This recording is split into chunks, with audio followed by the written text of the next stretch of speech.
waxaan rabaa qadiyadaas si kooban inaan uga hadlo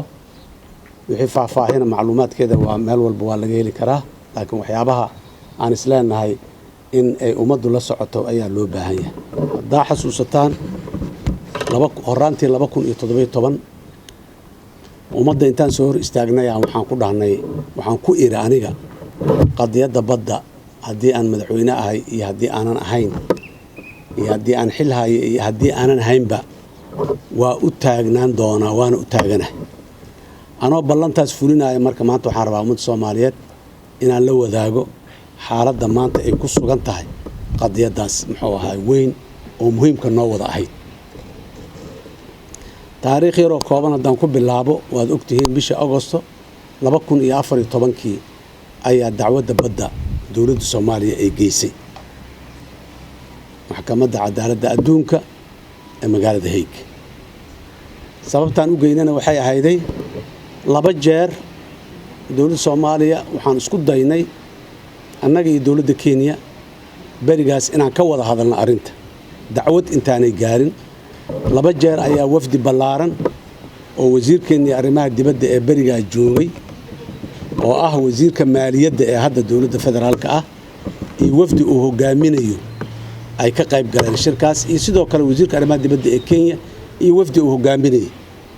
waa laga wada hadlay labadii jeerba waa la isku noqday mar labaad la isku noqday waa la isla geeni waayay haddii marka la isla keeni waayay dowladda Soomaaliya door kale option kale u furan ma ahayn oo aan ahayn sida caalamka iyo qawaaniinta caalamka iyo xeerarka caalamka ay qabaan in maxaan ku yiraahday dacwad la geeyo maxkamadda caalamiga dowladda Soomaaliya go'aankaas ay qaadatay barigaas sidaas la yeelay dacwadan ka geeyo dowladda Kenya taasaan rabaa marka macnaheeda inaan mar horena waa ka hadla haddana ku celiyo dacwad inaan ka geeyno macnaheeda annaga Kenya inaan isdagaalsannahay ma ahayn dacwadaba waxaan u geynay inaanan isdagaalin oo colaadba aanayna dhaxmarin annaga Kenya laba dalo diris aan nahay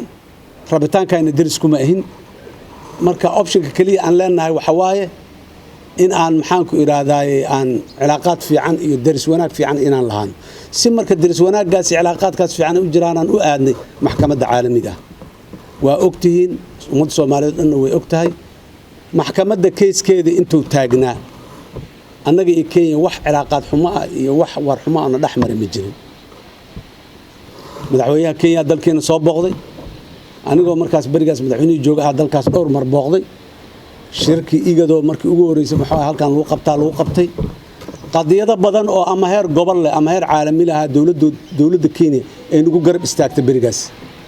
oo ay dowladda Soomaaliya ugu hiilisay oo ay ku garab istaagtay marka wax cilaaqaad xumo ma jirin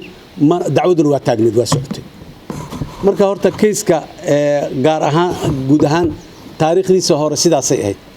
maxaa marka maanta maxaa jira marka maanta waxaan rabaa ummadda Soomaaliyeed inaan u sheego la wadaago 4 sano ka hor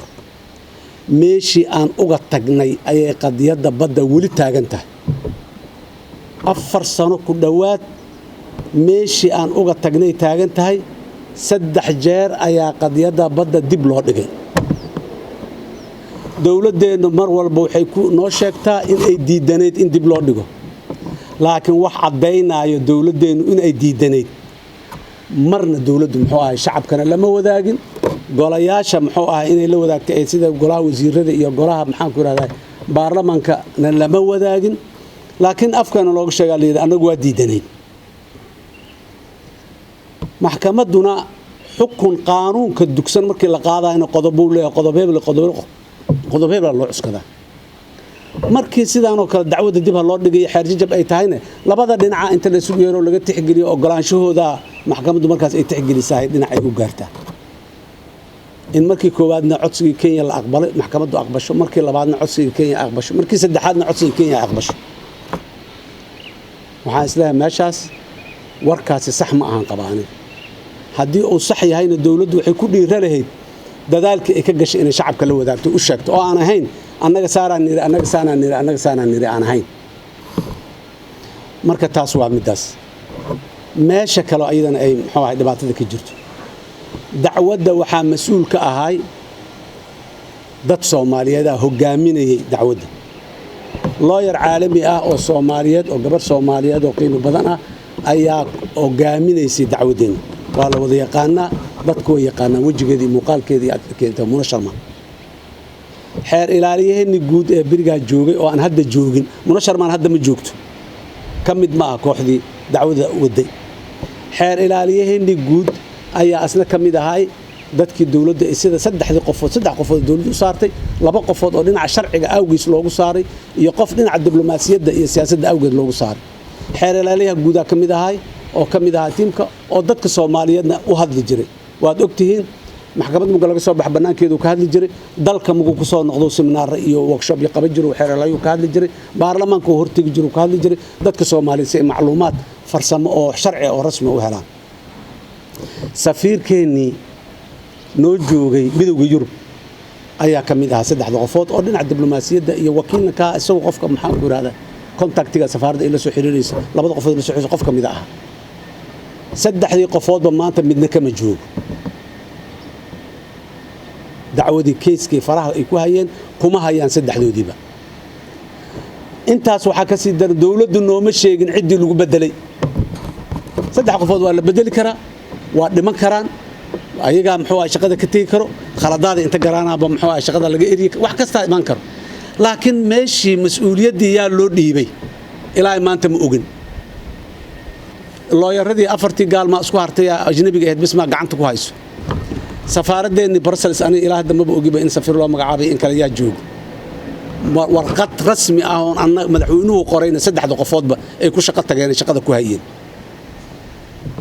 xeer ilaaliyaheenni guud waa joogaa ma oga inuu dacwad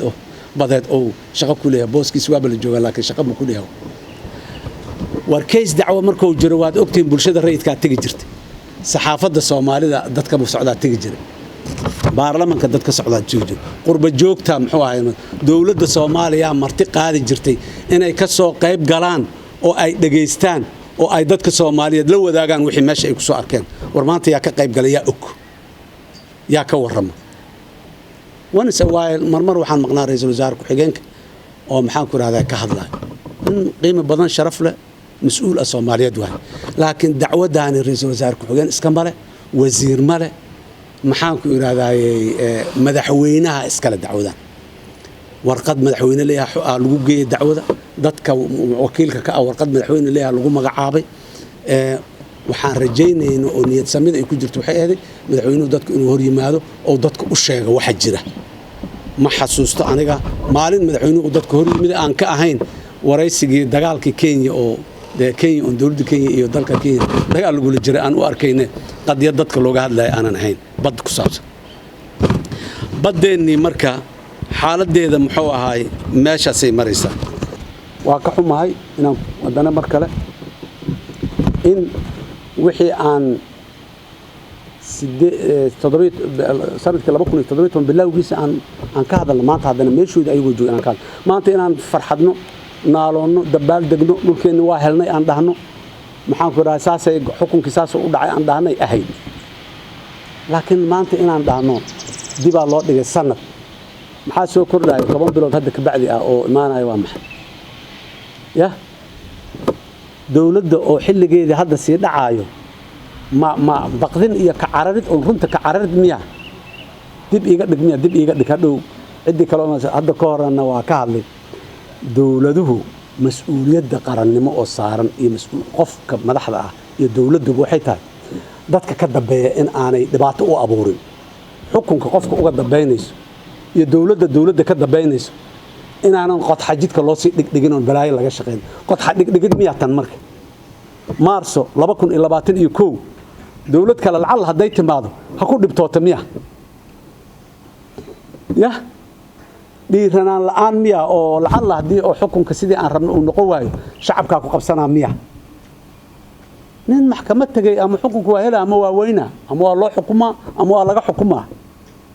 hadaa maxkamad tagtay labadaas aad mid sugay